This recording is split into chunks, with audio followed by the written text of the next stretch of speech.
Esse é o Reino Unido. Formado pela Inglaterra, Escócia, País de Gales e Irlanda do Norte, é uma nação situada a noroeste da Europa, conhecida pelos monumentos históricos, pelo local de nascimento de pessoas como Shakespeare, Beatles e a finada Rainha Elizabeth, e também ser pioneira num dos períodos de mais rápida expansão, inovação e transformação tecnológica que o mundo já viu, a Revolução Industrial, contribuindo com a primeira máquina a vapor em 1698. O Reino Unido hoje é a sexta maior economia do mundo, registrando uma taxa de desemprego historicamente baixa, de 3,8%, oferecendo emprego para quase todos os seus cidadãos, sendo um ambiente empresarial próspero e lar da classe altamente rica, abrigando 171 bilionários, mas que hoje é palco de um dos cenários mais controversos do planeta, com 1 a cada 4 pessoas, sendo mais de 15 milhões de habitantes, vivendo abaixo do limiar da pobreza. Mesmo com esses indicativos positivos, o Reino Unido hoje vive uma realidade chocante, com relatos quase inacreditáveis. Tem gente comendo ração e esquentando comidas com velas. A realidade é que a economia do Reino Unido está abalada desde a crise financeira de 2008, com a fraca produtividade e baixos salários que não acompanham a inflação. Os últimos meses não foram nada fáceis.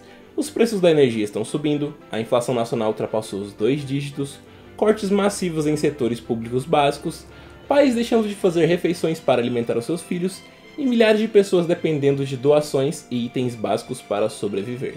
Este é o atual cenário controverso do Reino Unido. Mas o que deu errado com a sua economia? O que aconteceu para chegar nessa situação? É isso que vamos explorar no vídeo de hoje.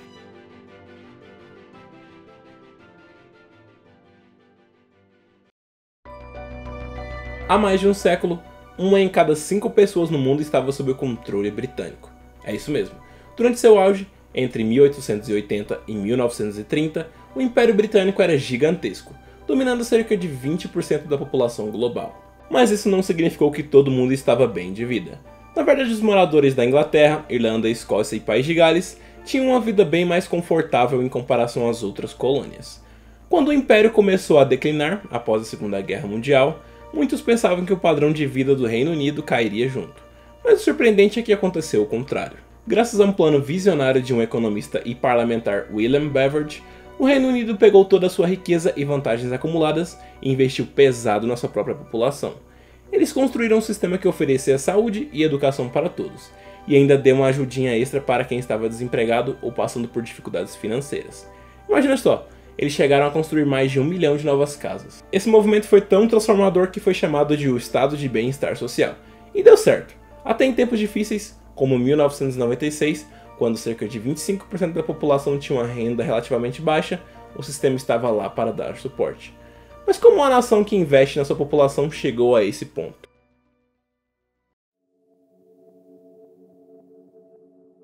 Em 2008, a crise financeira global atingiu o Reino Unido duramente, destruindo o motor de crescimento econômico, deixando marcas que são visíveis até hoje. O governo teve que socorrer os bancos britânicos a um custo estimado de 141 milhões de libras.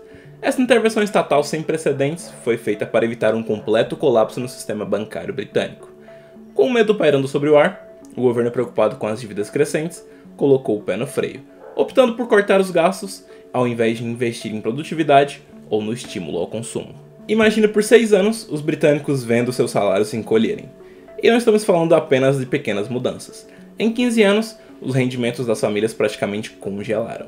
Se fizer uma comparação global, em 2007, uma família média do Reino Unido já estava ganhando menos que famílias semelhantes à Noruega e Estados Unidos. E esse déficit só aumentou. Os efeitos são devastadores. O dinheiro que as famílias têm são o combustível da economia.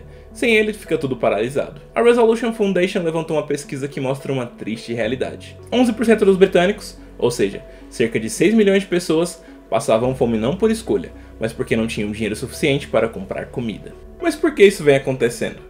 Ao olhar para trás, as escolhas econômicas do Reino Unido nas últimas décadas não favoreceu muito o setor financeiro, ignorando a indústria, escolhendo a austeridade ao invés do investimento. Enquanto o mundo avançava, o Reino Unido parecia dar passos para trás, optando por um caminho mais isolado. Em um mundo onde a eficiência reina, os trabalhadores britânicos produzem menos por hora do que quase todos os países desenvolvidos.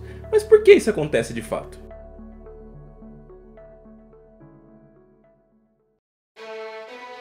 Durante décadas, o Reino Unido tinha um sistema de benefícios bem estruturado. Independentemente de quem estivesse no poder, ele se mantinha sempre firme. Mas em 2010 tudo isso mudou.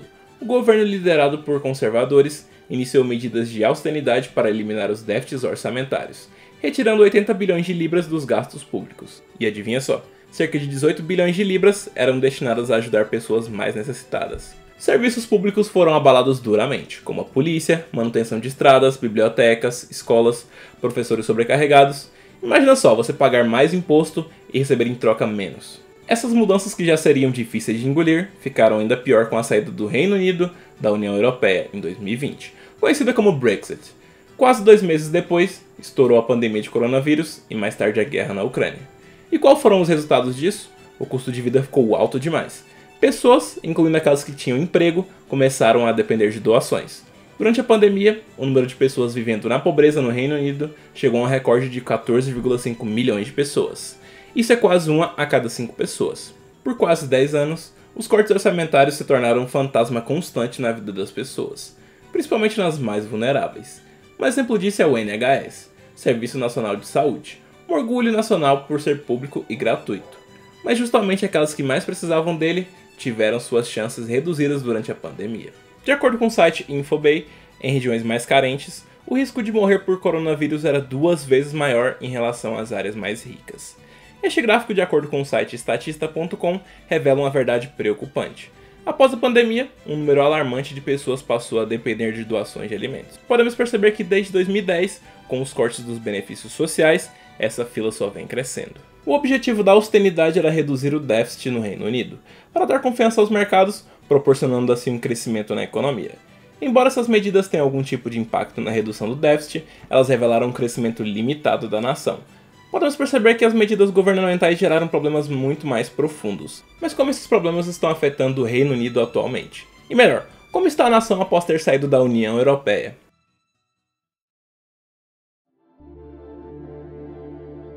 Agora em 2023, a situação parece ser ainda pior, com as prateleiras dos supermercados começando a esvaziar, com várias lojas limitando a quantidade de produtos por cliente. Mas por que isso aconteceu? Depois do Brexit, a livre circulação de mercadorias dentro da nação foi interrompida, porque os caminhões que transportavam produtos passavam tempo demais aguardando liberação na fronteira, fazendo com que empresas optassem por não vender mais ao Reino Unido, priorizando o comércio com países da União Europeia. O New York Times trouxe uma história real, uma professora com 2 filhos que tenta esconder deles as dificuldades que enfrenta. Ao invés de dizer que não pode comprar um lanche, ela improvisa um piquenique com frutas que pega do banco de alimentos. E o jantar? Muitas vezes é feito apenas de macarrão. E sabe o que é pior? Ela tem um emprego. Podemos perceber que todas as principais vantagens que os defensores do Brexit apontavam não se realizaram de fato. A realidade é que faltam vários produtos. Também houve um aumento crescente no preço para o consumidor. Mas o problema não está só na comida. A inflação aumentou tudo, especialmente em combustíveis e energia. O Reino Unido teve o maior aumento de preços em 42 anos. Quase tudo ficou mais caro. O impacto disso? No último inverno, 23% das pessoas não conseguiram aquecer as suas casas adequadamente. Isso é quase 1 em cada 4 britânicos. Muitas famílias tiveram que escolher entre se aquecer no inverno ou comer. E algumas estavam até usando vela para esquentar as suas comidas. E o preço dos aluguéis? Simplesmente ficaram astronômicos. Só para se ter uma ideia, alugar apenas um quarto simples em Londres custa em média 935 libras por mês, representando um comprometimento de 40% do salário médio. E qual é o valor do salário médio? Fica por volta de 2.300 libras. Claro que se trata da capital, o valor é bem maior. Porém, o restante do país, esse valor fica entre 600 libras. Esses problemas causam outros a longo prazo, como é o caso dos jovens. Muitos estudantes universitários estão abandonando seus estudos porque não conseguem se manter ou precisam trabalhar em turnos muito longos. É surpreendente ver como um país conhecido pelo luxo e riqueza possui um lado que ninguém imaginava. Mas até quando isso vai continuar? Os tempos de ouro do Império Britânico ficaram para trás, e o cenário atual são habitantes do Reino Unido enfrentando uma dura realidade, bem diferente da que estavam acostumados. O economista-chefe do Banco da Inglaterra disse em uma entrevista em abril desse ano que os britânicos precisavam aceitar que agora são mais pobres. Em outras palavras, ele quis dizer que os cidadãos, principalmente os mais pobres, que se adequem à nova realidade. E ainda deixou claro que se os trabalhadores continuassem exigindo maiores salários, como vem acontecendo nos últimos meses, com várias manifestações e paralisações, para o equilíbrio das contas, a inflação poderá disparar novamente. Reino Unido. A primeira nação a se industrializar, mas também a primeira a se desindustrializar. De revolucionário no campo da produtividade ao fracasso nas estatísticas atuais de grandes economias. A decisão do Brexit cortou o potencial da economia, privando do crescimento. Enquanto a austeridade foi um golpe para o bem-estar dos cidadãos do Reino Unido, que desfrutavam de ótimos salários e viviam confortáveis desfrutando de serviços públicos de qualidade, mas que agora viviam uma realidade totalmente controversa. Essa nação suportou vários anos desde a crise financeira de 2008, mas os números apontam que a próxima década não seja tão produtiva. E você, acredita que o Reino Unido possa superar essa realidade pelos próximos 10 anos? Deixe aí nos comentários. Será que Portugal pode se tornar a próxima superpotência mundial? E por que o Uruguai está se tornando o país mais rico da América Latina? Clica aí que eu te vejo lá. Ah, e não se esqueça de se inscrever, viu?